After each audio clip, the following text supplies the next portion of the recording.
addition to my collection. Today you're going to see me turn this cardboard box into this. Now sit back and relax and prepare yourself for an epic video. My name is Ryan and you're watching RJR Productions. Now before I show you how to make this amazing helmet, I have one message for you. And of course, that is to subscribe. Subscribing really motivates me to make more helmets like this amazing one right here. And it just helps me out, makes me feel better about myself. And also, if we get to 5,000 subscribers before the end of the year, I'll be doing a helmet giveaway. So yeah, basically, just tell your friends, if you have any. Your mom, your dad, your brother, your sister, your dog, your cat, your grandma. Tell everyone to subscribe to our channel. Now with that out of the way, let's move on to the helmet tutorial. Stage 1, the construction.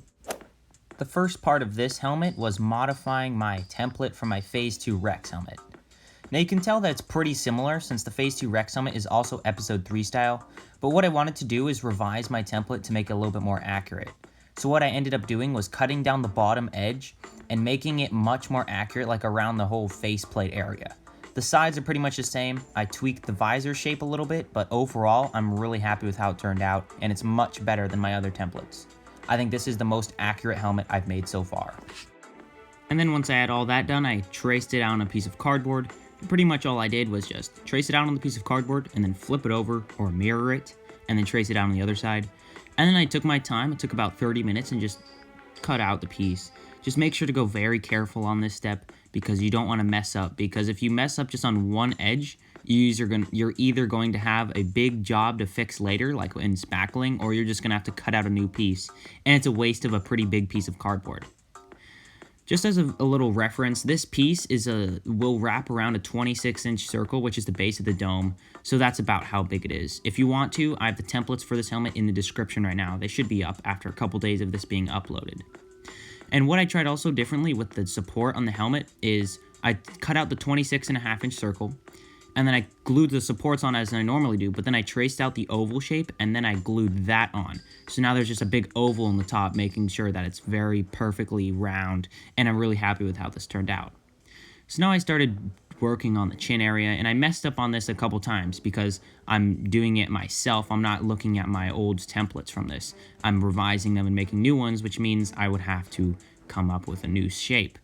Also, I wanted to get the front a lot more flat because on some of my other ones, the front sticks out a lot more than I wanted it to. So I just kept that in mind, made sure that it was flatter, and that also meant that the cheek tube would be harder to get that angle right as well.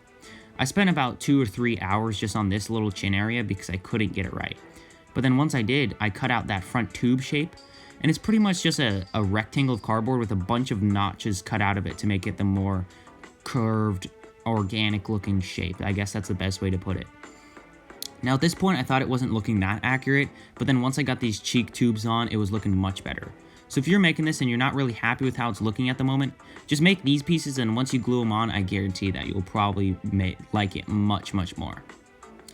Now if you're wondering what I'm watching during this, it's pretty much just anything to keep my mind off the painstaking slow process of making this.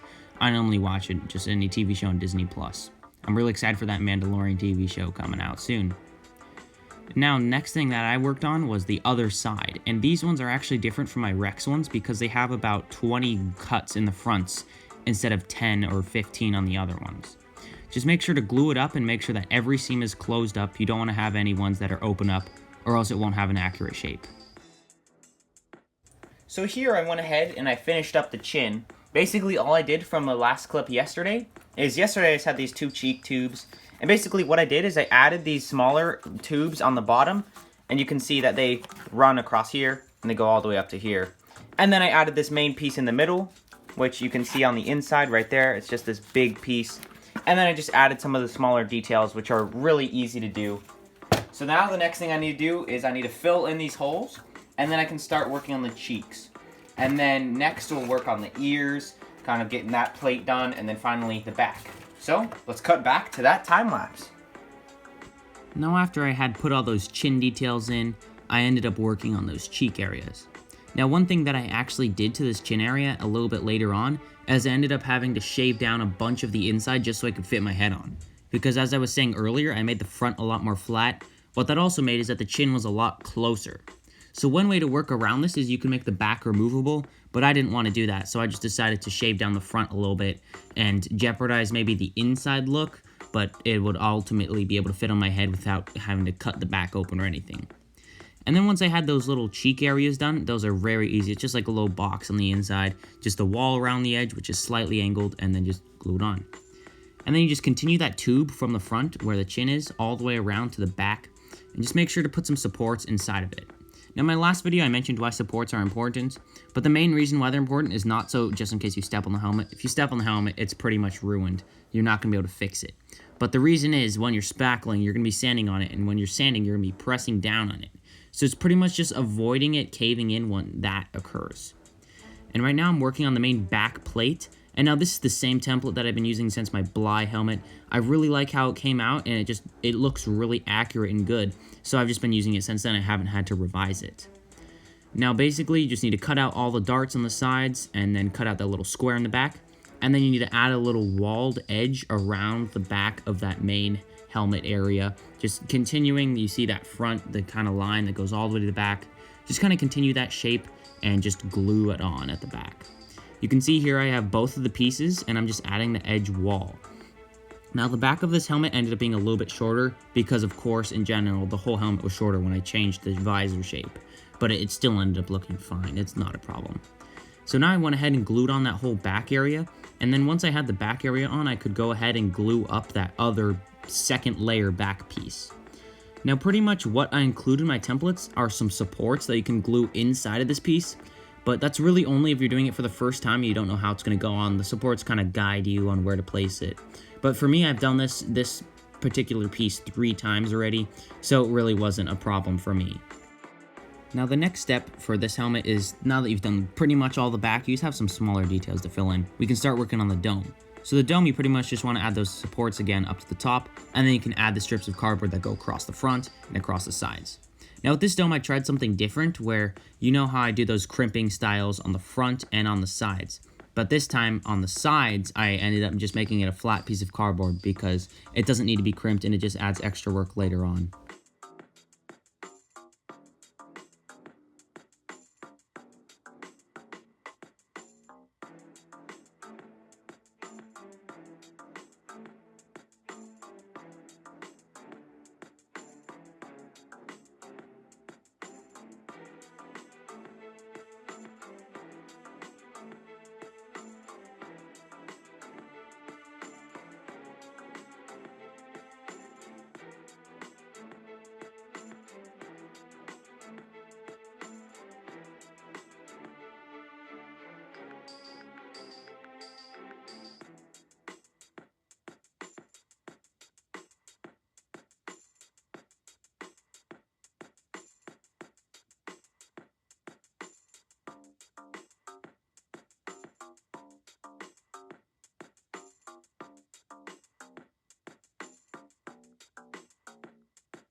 Stage 2, Spackling and The Sanding. construction of the main helmet is pretty much done.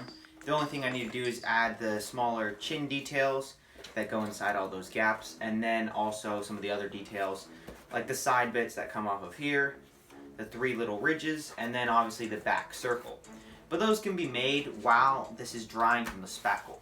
So that's what I'm going to go do right now. I'm going to go put a layer of spackle over this whole thing, let it dry up nicely, and that takes about 5 hours, and then after that I can sand it down with some 220 grit sandpaper.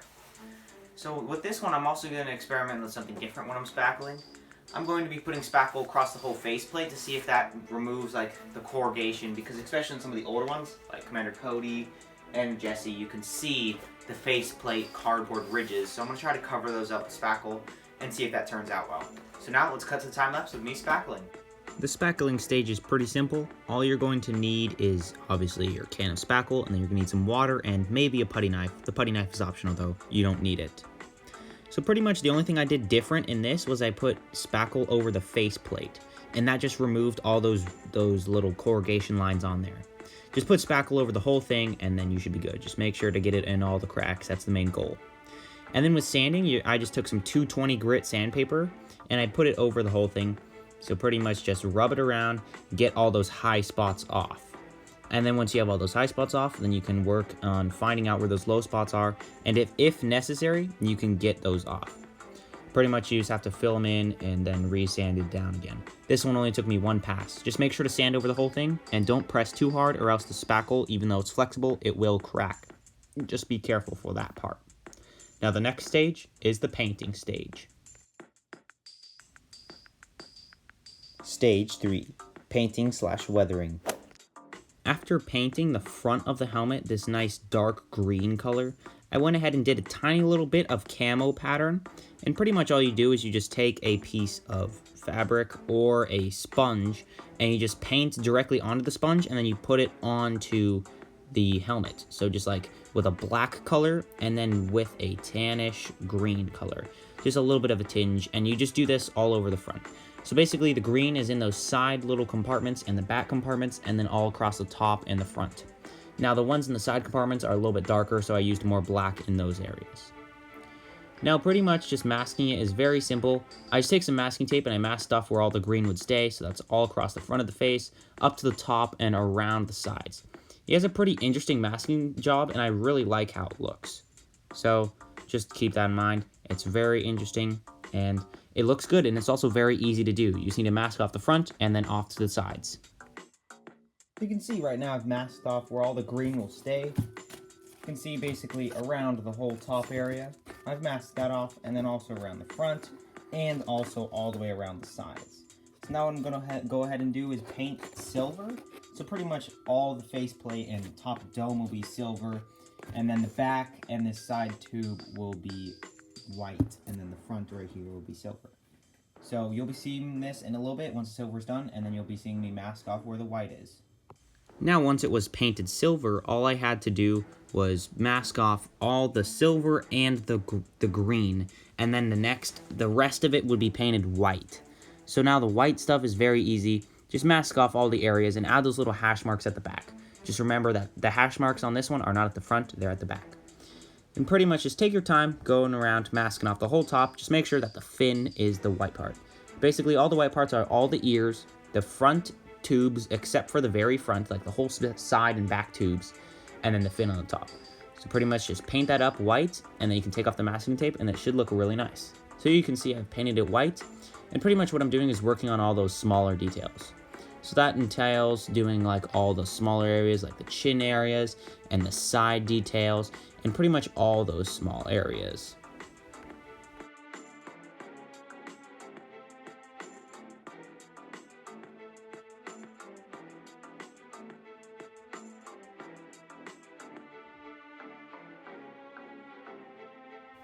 So the things you're going to need to make the lens are obviously your main piece of clear plastic. This is from the top of a salad container. And then you're going to need your spray bottle with some water in it. Now I've seen that people use soapy water, but regular water works just fine for me. And then you're going to need your piece of window tint. Now this tint is around the size of the visor. You can see if I lay it down. And obviously this is green since I'm making Commander Gree. And then to use as a squeegee, if you have a squeegee you can use that, but if you don't you can use like a rubber kitchen spatula. And then you're also going to be needing a roll of tape, and that is used to take out make it sticky on one side. Basically, you peel off the film, kind of like on a sticker. That's how they tell you to do it, so you're going to need that. And then obviously, you're going to need some paper towels for cleanup. So pretty much, what you're going to do is you're just going to take 2 pieces of tape, and then peel this piece off. Just make sure they don't stick together. And then once you have it together, pretty much all you have to do is just pull them apart, and then the film should separate. You can see there it's separating. So now you want to hold that off to the side. And what you're going to want to do is take your squeegee and your spray bottle. And you're just going to want to give it a little spritz down on the piece of plastic. And this just ensures that it won't stick as immediately when you put it on. And then you just peel this all the way off. Then you can peel off the extra piece of tape. And now what you're going to want to do is lay it down on this piece of plastic. Alright, you can see now that it's on. Pretty much all you got to do is just take your spatula and rub out all the air underneath it. Now you can just take some paper towels and wipe up all of this extra water that you have. You don't need all of that water on there. So now, what we're going to do is we're just going to trace this piece out onto there to give it a little bit of a border, and then we can glue it into the helmet. And now, if I put both of them together, you can see exactly what I mean with leaving that little extra border. And now the next step for this helmet is weathering. So the first part of weathering I did was a little bit of silver chipped paint edge around like the areas. So like on the little chin area, the green stripe, pretty much all over the green. I just did little silver chipped areas. I was just looking at a little bit of a reference image and kind of just freehanded the back. But the front is accurate to how it's supposed to look. So like you can see there's those 2 marks at the bottom, and then across the faceplate there's some more. And then there's a big one on the left side of the faceplate. So yeah, just keep that in mind, and it's very easy to do. And then I started doing a different weathering technique. So I didn't do any black wash on this helmet. I actually just did black paint around the edges, just chipped up the edges. And it was very easy to do, and I'm going to be doing this for all my helmets from now on. And with everything else done and out of the way, with the visor glued in at the very end, that is it. That is how I made my Commander Gree helmet.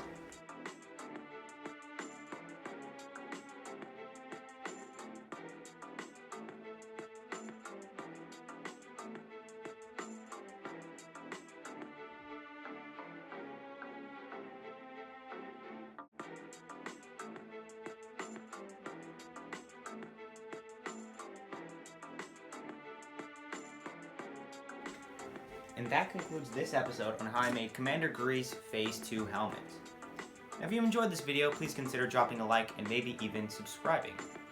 That's right, I'm talking to you, Luke. Subscribe. I'll come and get you. This has been RJR Productions, signing off. Till next time. You're still watching right now. You're probably watching on autoplay. So if you haven't already, subscribe!